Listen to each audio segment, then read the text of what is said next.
Day, another beautiful day in Washington County. Who got rain over these last few days? Not me. Little? Well, send it over my way next time I didn't get it, okay? All right, we'll try to do better. Okay, Washington County Commissioners Court is now in session Tuesday, January 13th, 2026 at 9 a.m.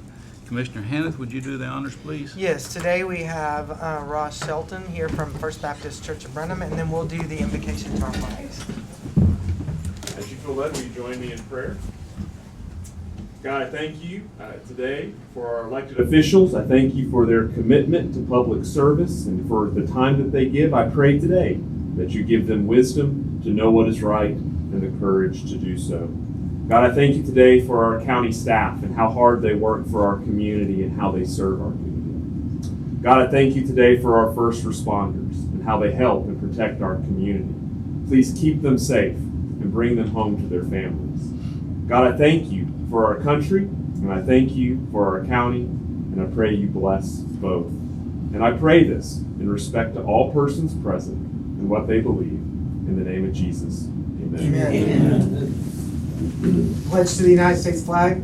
I pledge allegiance to the flag of the United States of America and to the republic for which it stands, one nation under God, indivisible, with liberty and justice for all.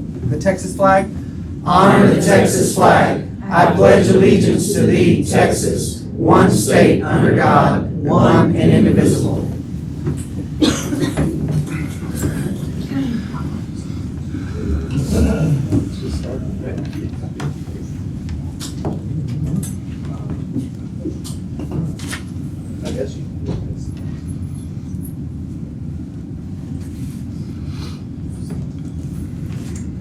At this time, we will close our regular session and we will convene a public hearing.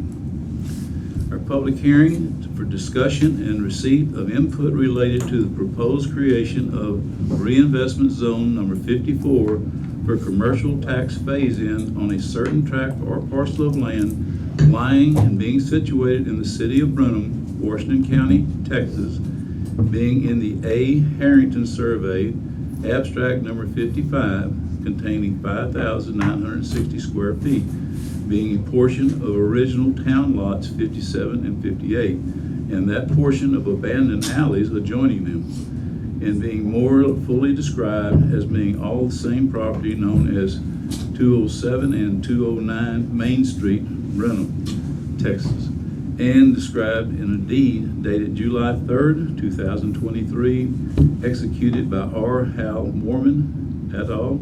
To Michael Wortley and Allison Wortley, recorded in volume 1896, page 463, Official Records of Washington County, Texas. Ms. Rosales?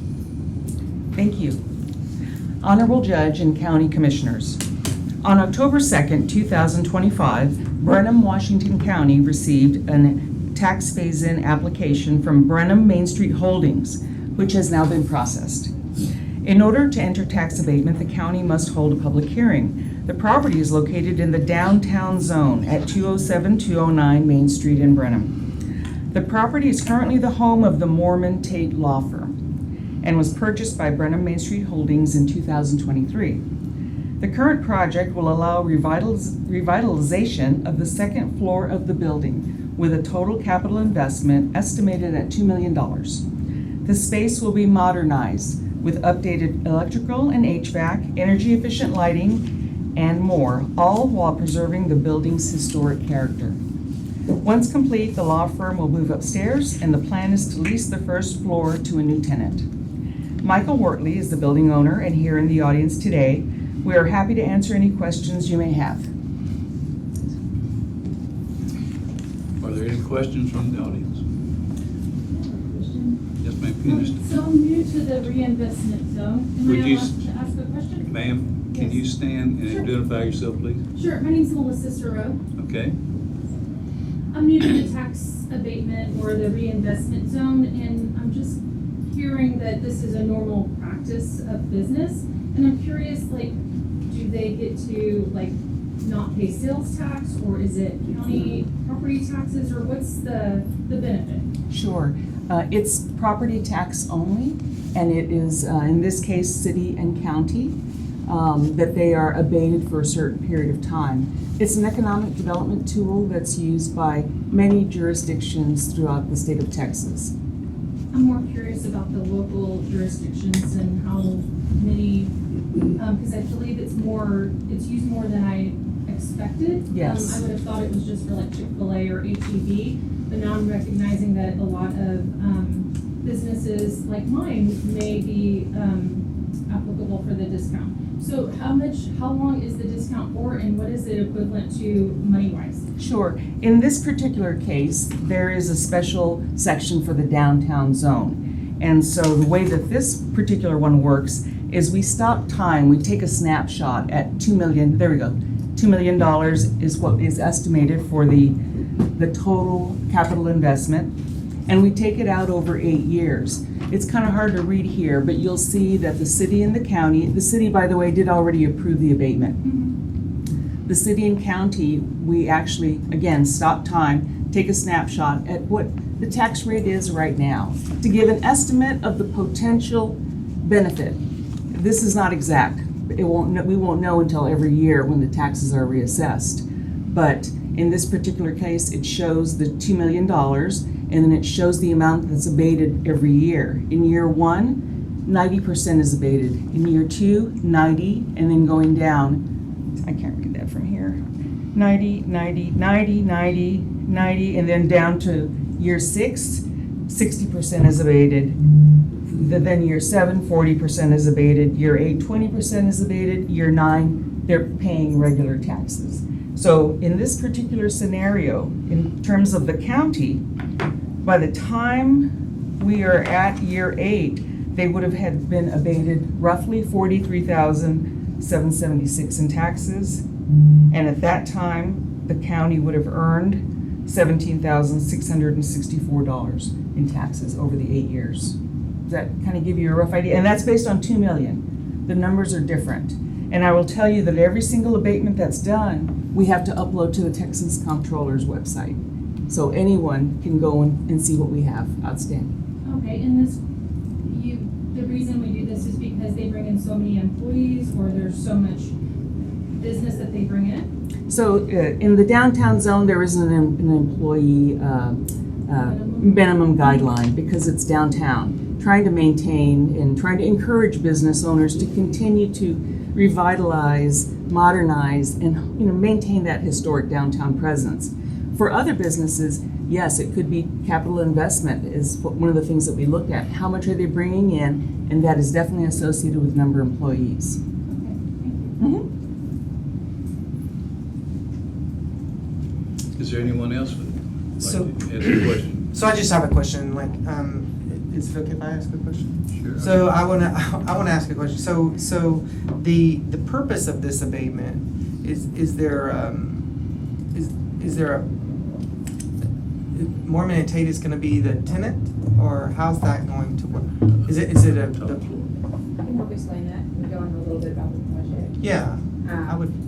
Yeah, so my name is Katie Birch. I work at Plan North, and we're the architect for the project. So included in this project are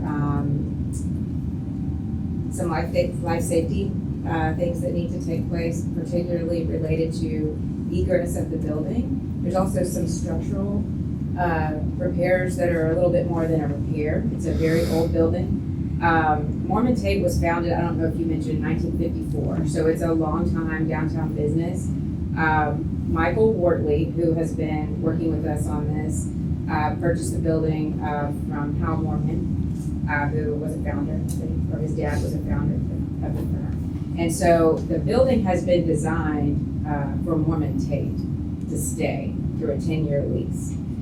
So all of our design work was basically designing Mormon Tate's space. So it's really a collaborative effort to keep them downtown. They've been downtown for a really long time. So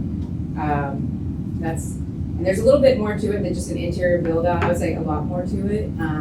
Buildings are very different now than they were when that building was built. It's a very special project, and I'm appreciative of Mr. Mormon's selling it to someone who would invest back in downtown, and a small business that's been here for a really long time, so. Is this a historic?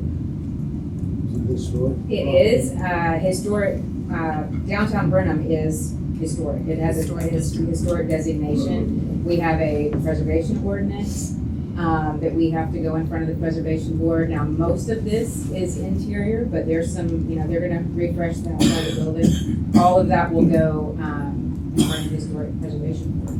Should we follow the guidelines for historic? Yes, sir. Yeah, we would not be given a building permit until they meet that criteria. So. And I can just kind of interject here.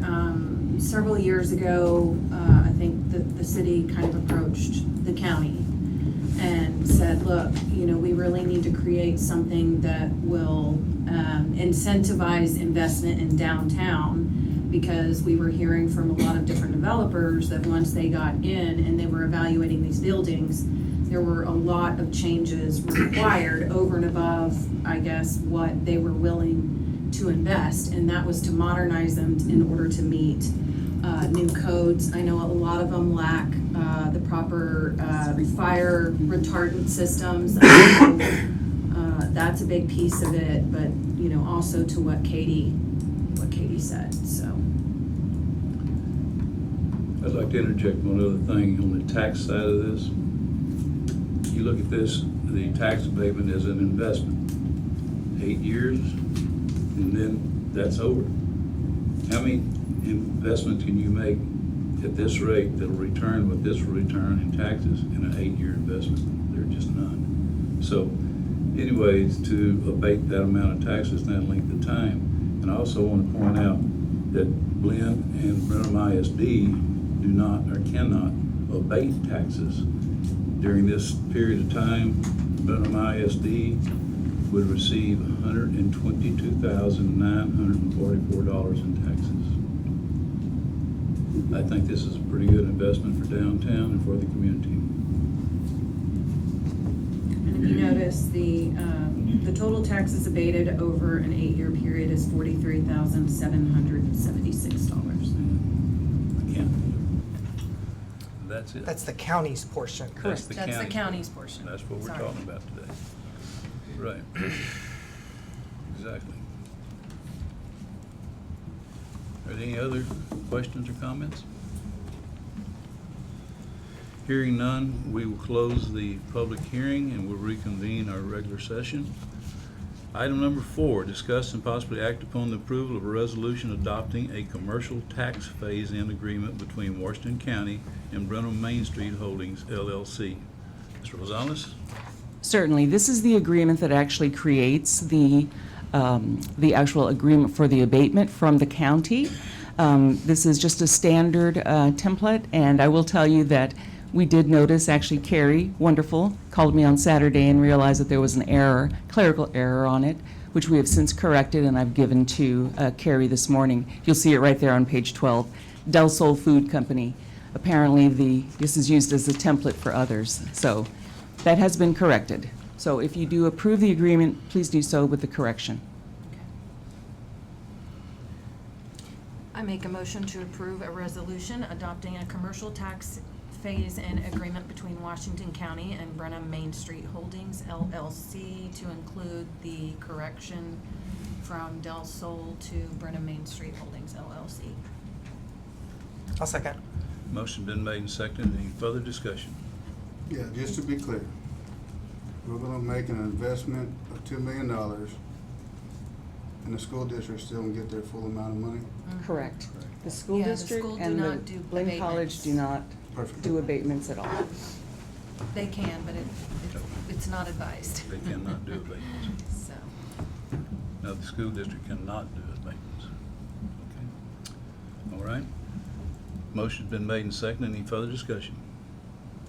All in favor signify by saying aye. Aye. All opposed? Motion carries. Thank you, Ms. Rosales. Thank you. And thank you, gentlemen, for being with us this morning. thank you, Katie, for representing. And Katie, thank you for your consultation.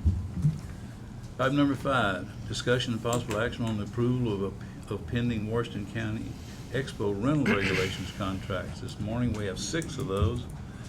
The American Cutting Horse Association's having an event, and the Bluebonnet Cutting Horse Association is having an event.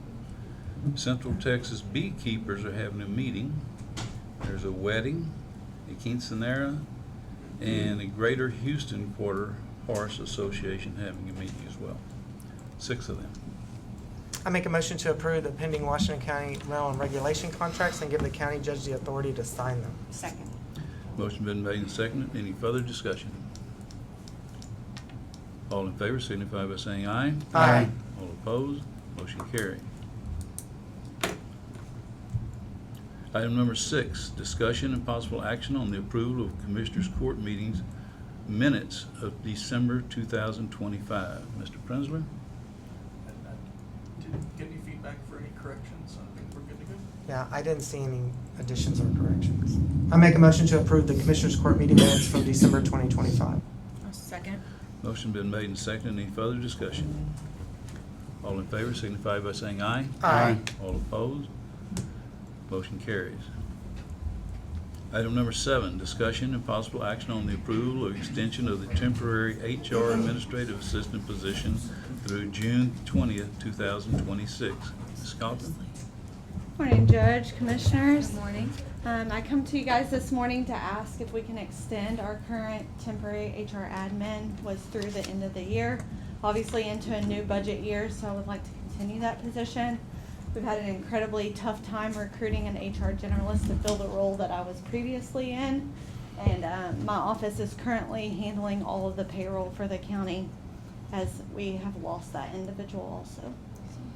So, are you getting close to getting someone? I did start to recruit for the 3rd cycle. I have gotten better candidates this time now that the holidays are away. It is a process. It generally takes anywhere from 6 to 8 weeks to recruit someone of this magnitude. This individual is touching all the lives of our employees of the county, so it's important to me to get the right person and not settle. I make a motion to approve the extension of the temporary HR administrative assistant position through June 20, 2026. Second. Motion Thank been you. made and seconded. Any further discussion? All in favor signify by saying aye. Aye. All opposed, motion carries. Thank you. Thank you. Item number 8, discussion and possible action on the approval of an order to abandon and vacate a portion of Malinowski Lane and to convey property to adjoining landowners as grantees. Mr. Stoltz? Good morning, Judge. Good morning, Commissioners. Good morning. Yes, we do have a request for the abandonment of a portion of Malinowski Lane. What we're looking at here is at the very end of Malinowski Lane, there's a bit of a fan out, which is approximately 1 acre. What this is, a little bit of history on this particular road, is this was actually the original 290 crossing the Brazos River. Now, historically, what ended up happening was there was a shifting of the roadways that's in its current configuration as it stands today. The county did take over this particular right-of-way.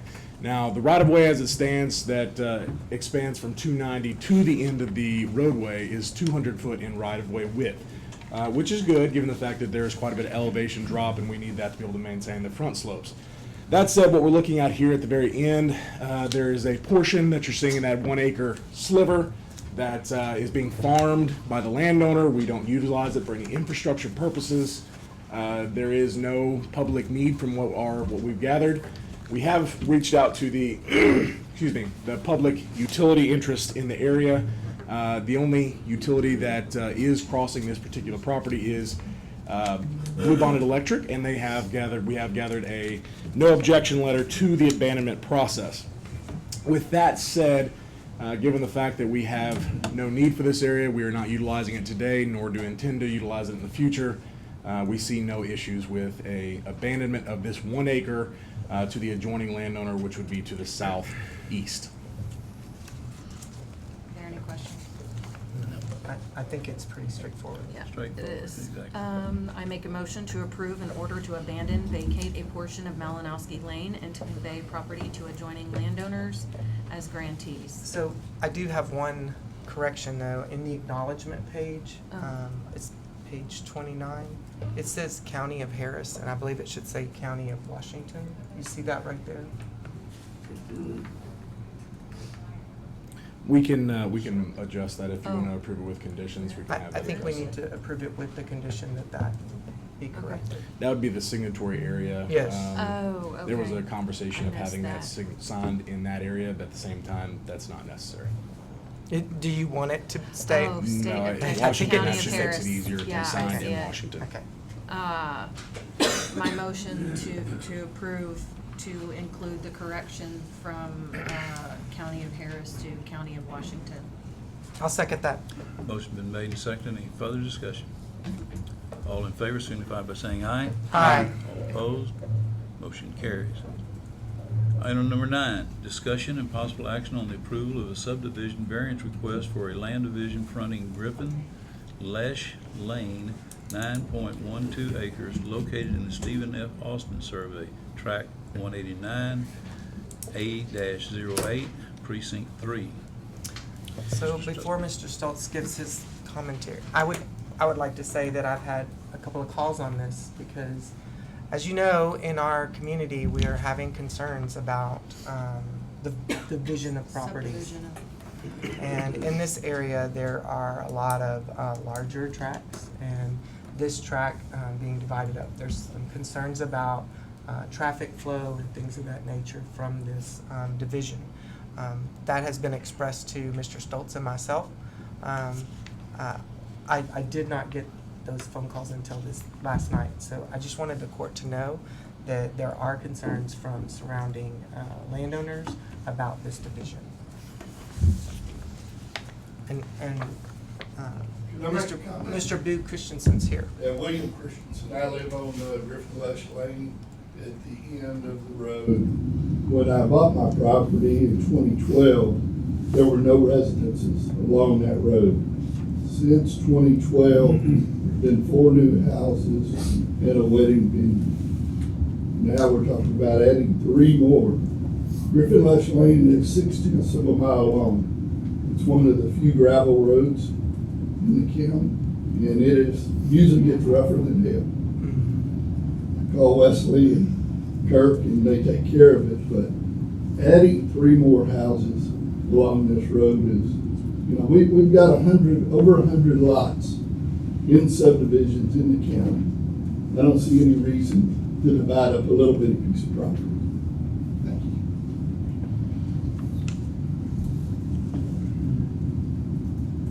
Okay. Would you like me to? Yes. Yes, sir.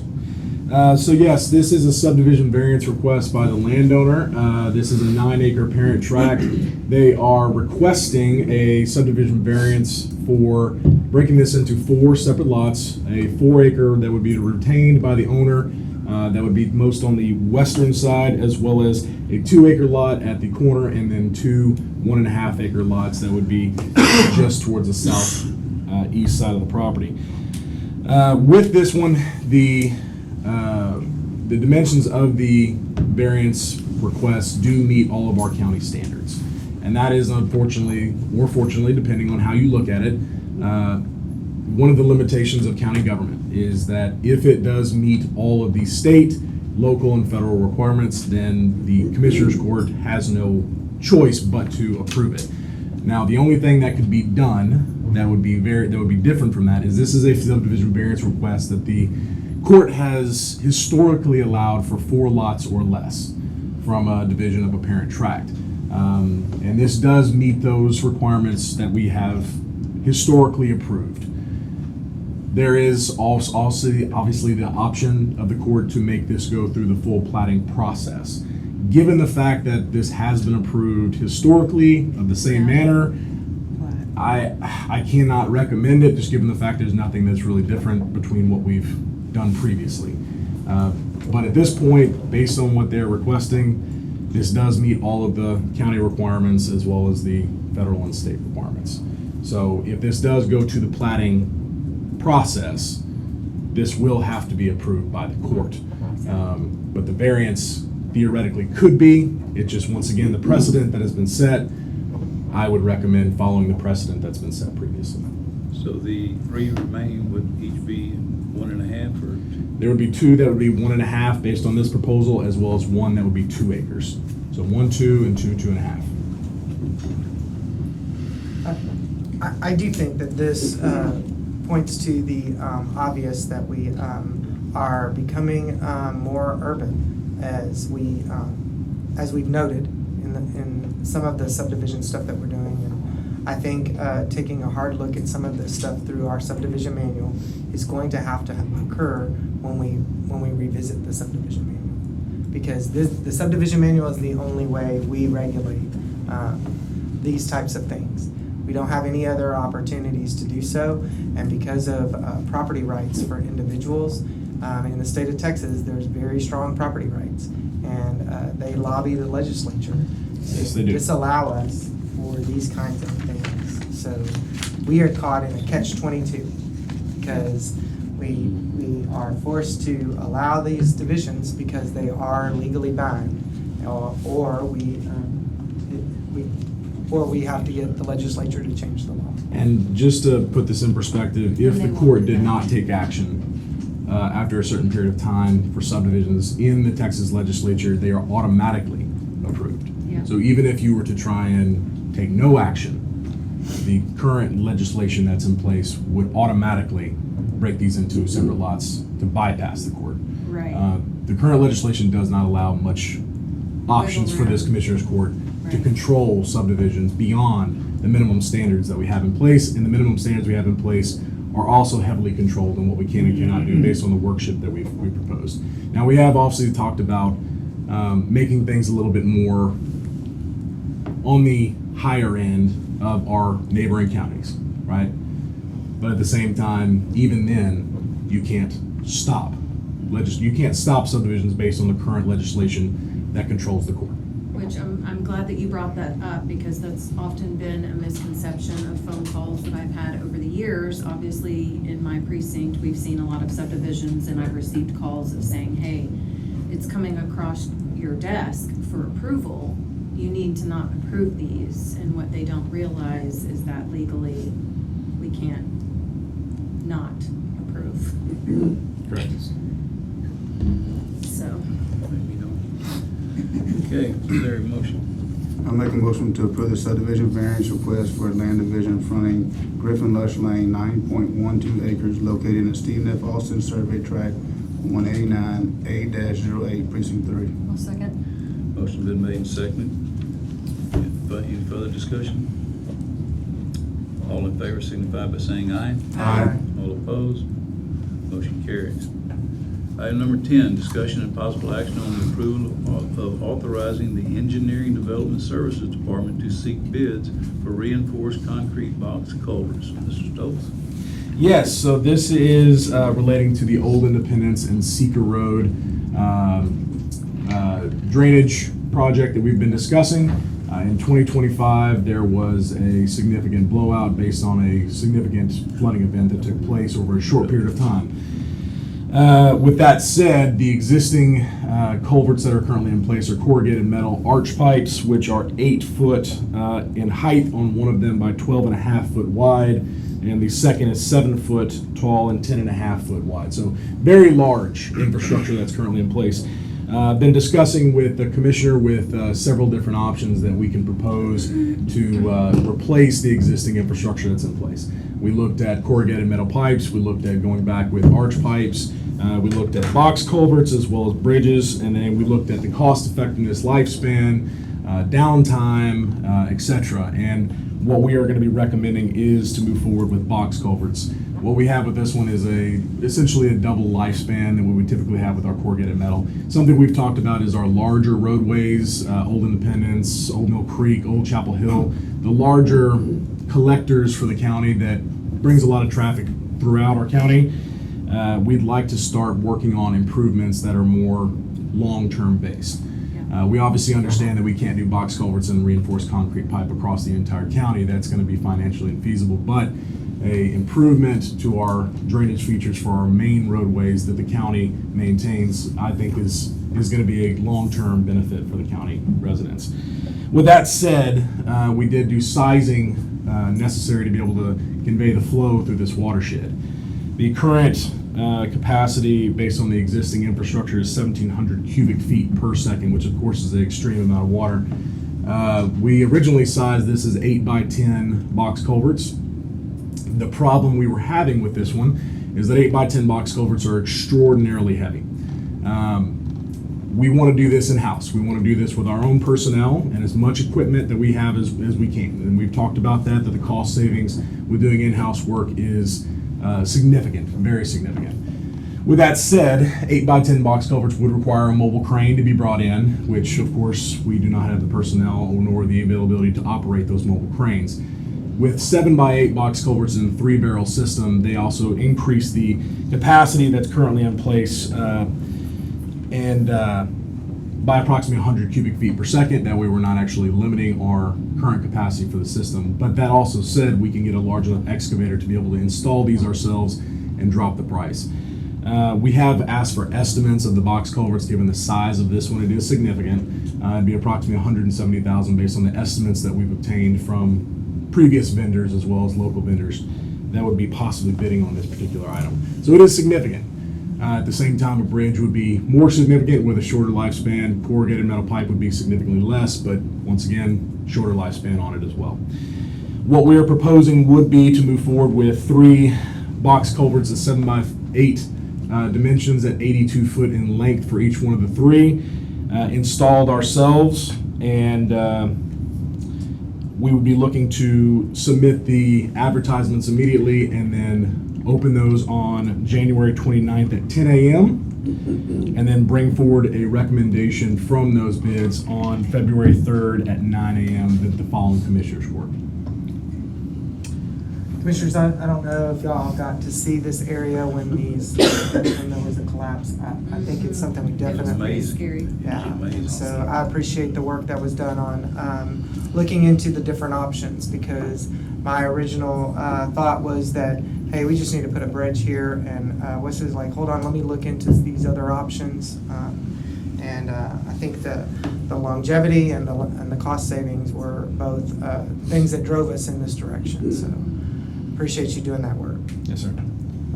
So I make a motion to approve authorizing the County Engineering and Development Services Department to seek bids for reinforced concrete culverts.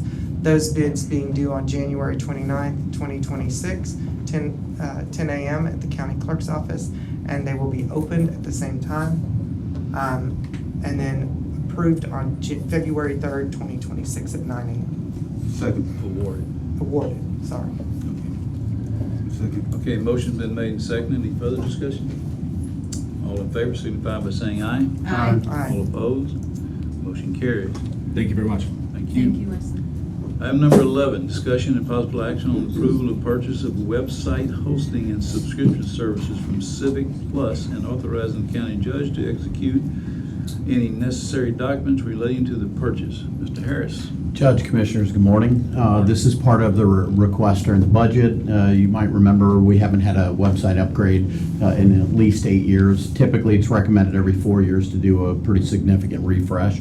We'll be moving from Taxera to Civic Plus as our hosting site and facility, and during that migration, we'll actually do what they call a forklift upgrade of the website. We'll take the content, migrate it into a new platform, into a new environment, and we expect to see not only some substantial enhancements like AI capabilities and better searching capabilities, but it should be much easier to navigate for the user. So our desire is to make sure that that information is as easily as accessible to the people that are viewing the website as possible, and to just make it more user-friendly and better user experience. And we discussed this in budget. We did. And we also realized Taxera is substantially increasing their rates anyway. They're going to a new content platform and environment, and they've been losing money, about $2 million a year, on subsidizing this. So it's basically, we were going to be doing an increase regardless, and this allows us to basically drop back,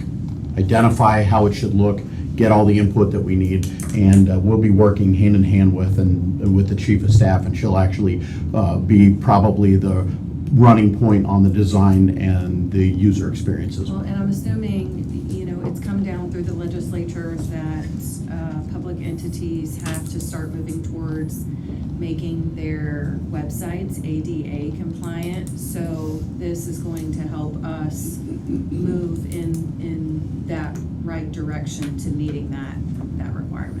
Sure, thanks for teeing that up. It's actually a requirement at the end of 2026 and all throughout 2027. So during this migration, we'll actually be building in the ADA compliance, which is web accessibility, into the new website. Yes, and I think we had long discussions about these types of things being done for our constituency Mhm. and their ability to access information more easily, so. Sure. Yeah. And what I found is, on a lot of the requests where the public has said, hey, the information's not there, unfortunately, it's there, it's just not as easy as it should be to find, and we believe Right. that we'll be able to overcome those challenges. They're legitimate frustrations that the users have in finding information. But we were real limited with the previous Yes, ma'am. provider on how we could structure and work that. It was really the content management system. Yeah. It was very limited. This gives us a lot more capabilities, and we're gonna definitely see some substantial improvements. So, And it's time. I make a motion to approve the purchase of a website hosting and subscription service from Civic Plus and authorize the county judge to execute any necessary documents related to the purchase. second? Motion been made and seconded. Any further discussion? All in favor signify by saying aye. Aye. All opposed? Motion carries. Thank you. Thank you, TJ. Mr. Harris. Item number 12, discussion and possible action on the approval of accounts payable. Ms. Kramer?